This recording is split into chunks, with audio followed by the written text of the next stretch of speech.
You've got mail. Number 5. Sandy McNulty, age 27, had just recently gone through a divorce. Within the same month, she signed up for Match.com and a few days later received a strange email. The email addressed Sandy by her full name with a long paragraph explaining that the sender knew of her recent breakup and thought that they would make a great couple. The sender asked for Sammy to get back to him about what she thought. The email was signed anonymously, but there was also a file attached to it.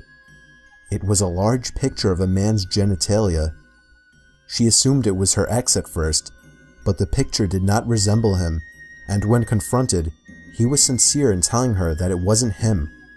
Plus, she told that he wasn't the type to do anything like this. Sandy continued to receive emails from the anonymous sender, with each one getting more angry and aggressive. She did the best she could of ignoring it, until attached to one of the emails was a picture of the side of her house taken at night.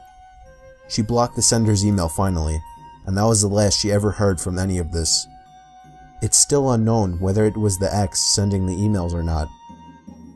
Number 4. A former Reddit user at one point posted a story of a scary email he received. He had one day received a text message from an unknown number telling him to check his email as soon as possible. He obliged and found a message in all capitals titled, "Download this now." It was a short message addressed to the user with his full name, address, phone number, and all. There were 5 files attached, 4 of them pictures, and 1 an exe file titled, "Download this now." Each one of the pictures were very personal to the user. The first one a picture of his house, the second a picture of a very young woman who he eventually recognized to be his mom, the third a picture of him as a baby, and the fourth a random picture of a creepy looking middle-aged man. The user didn't open the exe file. He instead reported the email to the police. It's unknown what the exe file was. The Reddit post was taken down within the same month. Number 3. Father David of a small New York town church had an email address dedicated to his church. He received a strange email with no title, and upon opening it, his computer crashed and he got a blue screen. He would have trouble restarting it until finally successfully logging on to have all his files and data gone, and his screen wallpaper was a large and shockingly disturbing and realistic image of Satan. Internet Explorer, along with other important programs, would not open, and occasionally, a distorted laughing sound effect would play in the background. It's unknown how this was accomplished, but it was most likely just a very cruel prank by a hacker with a little too much time on his hands. Number 2.